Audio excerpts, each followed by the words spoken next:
We were all with the Fellowship of Friends, Mhm. which is a Gurdjieff Uspensky group with headquarters in Oregon House, California. I was a member for 13 years, from 1974 to 1987. I was a member from 1974 also until 2016, about a year ago. I was member from 1997 and joined in Novosibirsk, Russia, till 2016.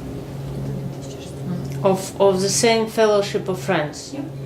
So this was a special group of Gurdjieff Fourth Way. It was at least when it started. Yeah, and this is mainly was a group in San Francisco and Bay Area, or bigger than that? Worldwide? Worldwide. Yes. It still exists today. Mm-hmm. It has about 1,400 to 1,500 members worldwide. Mm-hmm. 1400. It reached about 2,200 maximum. And we estimate maybe 15,000 have passed through the Fellowship of Friends. 15 You тысяч mentioned that it was at least in 40 countries. In about 40 countries. In Russia, we have up to 10 centers in Russia and former Soviet Union republics. 10 centers. And can you tell us the lineage, how it's created, from whom and who started the groups and all that The story? teacher, our teacher, is or was Robert Earl Burton. А можно по-русски? Как зовут учителя по-русски? Роберт Бертон. Роберт Бертон. А есть источники на русском про Роберта Бертона? Да. Есть. Книжки есть или что? Quotations. Self-remembering, самовоспоминания. Эта книга есть на русском языке. No biographies Yeah. other than on websites, brief biographies on websites. He is very secretive about his personal life. But can you give us whole story? Where did he study it, from whom, and how it comes to you? He met another teacher of the Fourth Way, Alex Horn, or Alexander Horn. Well, Robert met Alex Horn in San Francisco in 1967, and by 1970, Robert had already left Alex Horn and had started the fellowship, or what became the fellowship. Alex has a longer history before that. He had a group in, well, actually without, let's maybe stay with the lineage. That's one of the hardest parts. It's hard to know where Alex came from. There are stories that he met John Bennett. There are stories that he met Lord Pentland. Do you know that name, Lord Pentland? Lord Pentland, Gurdjieff Foundation. Gurdjieff Foundation, so that came directly. I assume that he would have known Gurdjieff actually, or did he? Do we know about Lord Pentland? But he ran the Gurdjieff Foundation in New York, I guess it was. And at one point, Lord Pentland even met Robert Burton. He came to California to try to raise some money for something. So, but it's still not. It seems that Alex almost came from nowhere. And he started something in New York back in, I guess, the early 60s or late 50s even. Do we even know that when he started something in New York? He had something called the Theater of All Possibilities. in New York. I've read that Alex Horn tried to meet John Bennett, in England, and that Bennett did not like him or did not want anything to do with Alex Horn. But Alex Horn, I guess, fell in love with a student of Bennett's, Anne. And Burridge. And Burridge. Of course, John Bennett's own lineage was both Uspensky and Gurdjieff. So Anne and Alex were eventually married. They eventually came to San Francisco, and they put on a performance in San Francisco that drew many people interested in esoteric knowledge from the Bay Area. And it was, from what I understand, a very impressive performance. And he started a group based on that. So in 1967 is when Robert Burton went to an open meeting and met Alex for the first time. Stayed with Alex, and again, we know some versions of the story from Robert himself, but they're two different versions, so one of them is not true, or both of them are not true. And we know other stories from other people who were with Alex and knew Robert. So anyway, what most people think, what Robert has said the most, he was with Alex for 1.5 years. But you told our story how they met. So, well, Robert went to one of these open meetings that Alex would advertise, or he would have, very similar to what Robert eventually had. These meetings one could go to find out what was going on, and then join or not join. But you said there was something mysterious about that. Mysterious about, it was more about how there are stories that Robert met Alex even before that, maybe in New York, maybe somewhere else. There are different versions of why Robert left Alex. That one version is that Alex said to Robert, "You are advanced enough, you're ready for your own students." A second version is Alex simply disappeared one day and his students were left with no teacher.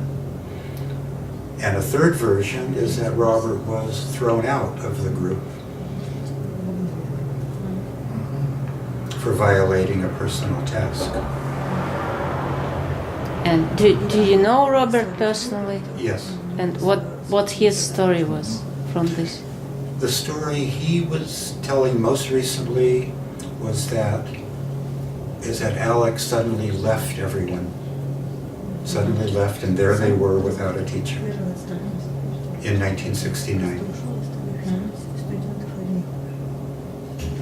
There was Sonoma County here, this area seemed to have drawn a number of Gurdjieff Uspensky teachers.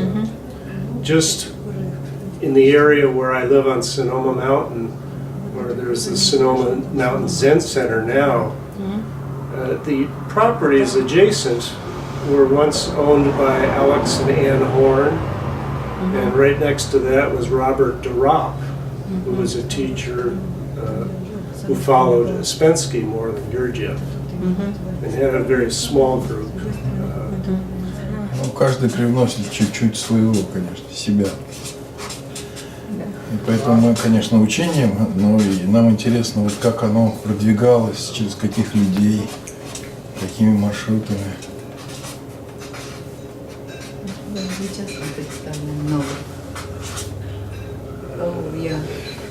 Sharon Gans, I don't know if she was grew up in Sonoma County.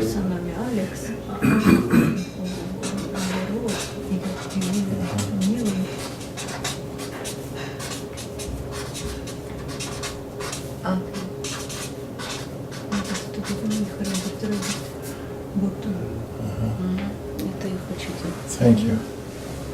And I'm not sure where Sharon Gans enters the picture. She eventually married Alex Horn after Ann and Alex split. But so we're not sure why Alex Horn bought this property that just happened to be where these other teachers were. Maybe they were influencing him. We're also not sure how Alex even began teaching and who he learned from. We know that, now Alex was born in 1929, just so you know. Robert was born in 1939. We know that Alex was studying the Fourth Way, at least in the early 1950s. Because there are stories about a friend of his, and he would say, he and Alex, this is back in New York, they would talk about what they were reading. At that time, in the early 50s, I guess all of the Uspensky books had been published, In Search of the Miraculous and others. And for Gurdjieff, we would have had All and Everything was published.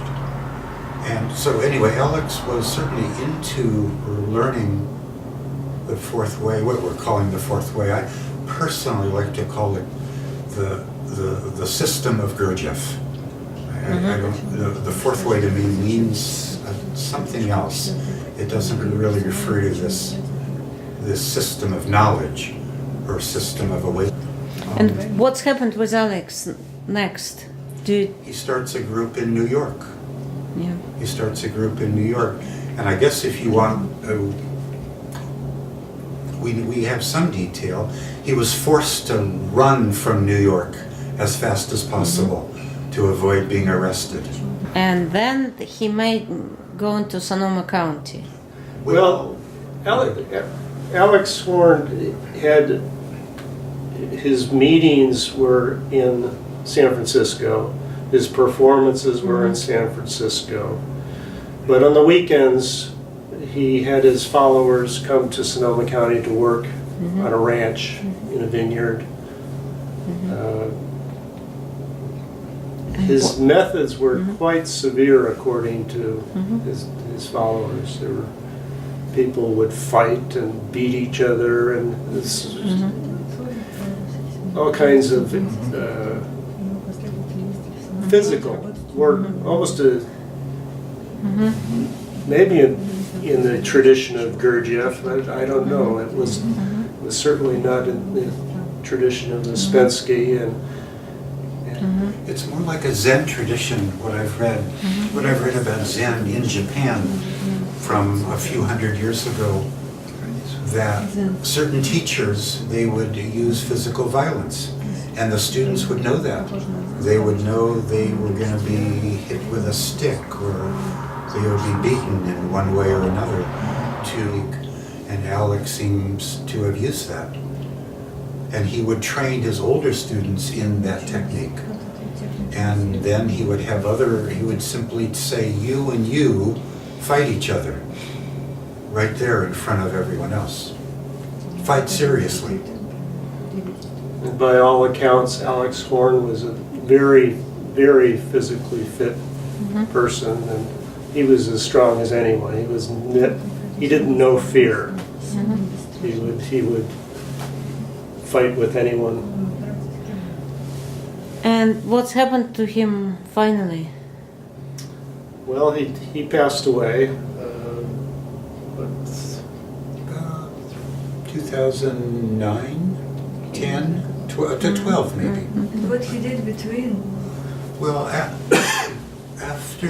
so he was in San Francisco until 1978, And again, he got in trouble with the law, with the police. And so the police were after him and he went back to New York. A series of newspaper articles came out at that time in San Francisco. So they're very critical of Horn and his group and his methods. So he ran back to New York. I mean, literally, he had to leave now. And what's happened with the group? Kept going. It's still going. It's still going, and who is the leader? Can we find this Sharon, group? his second wife, Sharon. Sharon Horn? Sharon Gans. Sharon Gans. And where is the group? Is it in here? Or New York San City. New York City? New York City and Boston, I think. They Yeah. also, there are two leaders, Rob. And they still fighting in a group? Yes. Yes? Yes, Yes. do you know? Yeah. And they have no problem with authorities? They, I think she is very severe as well from the reports. Sharon? Sharon. I met with two people that worked on the ranch, on Alex and Ann's ranch here, with Robert Burton. They knew Robert Burton. Robert Burton was homosexual. Ann Horn was very anti-homosexual. What is anti? Ann Horn, I understand, was a Catholic nun. And then in order to marry Alex, she left being a nun. And she thought in the teaching that the way to remedy a homosexual was just to have them married, and straighten them out. Лекарства. Yeah, they also thought that that being homosexual was like a character flaw, and yes, it could be corrected just by marrying or by enough violence that it could be beaten out of them. That was another thing. So and so we have a story written by somebody in the group at that time. I don't recall if it was from Dave Archer or from someone who actually wrote a whole book named Thomas Farber. But one of them describes how Alex would take, actually in this case they were two lovers. They weren't just two homosexuals, they in fact were lovers, and Alex made them fight each other so they could straighten each other out. And of course, they didn't want to fight each other, but he forced them. Alex forced them to fight each other. So we have different accounts that Robert Burton was beaten in Alex Horn's school. The people I've talked to said, one of them said that Alex Horn treated Robert Burton differently. He said he used the expression, treated him with kid gloves, very gently. But when Robert Burton started his school, he contrasted it with Alex Horn's school. He said, my school is a school of love. Alex Horn's school was a school of denial. So we were, as new members, we were treated very emotionally, very openly, lovingly. It was very... By the group? By Robert Burton. By Robert. And he encouraged his members. Violence did not occur, at least not that I know of.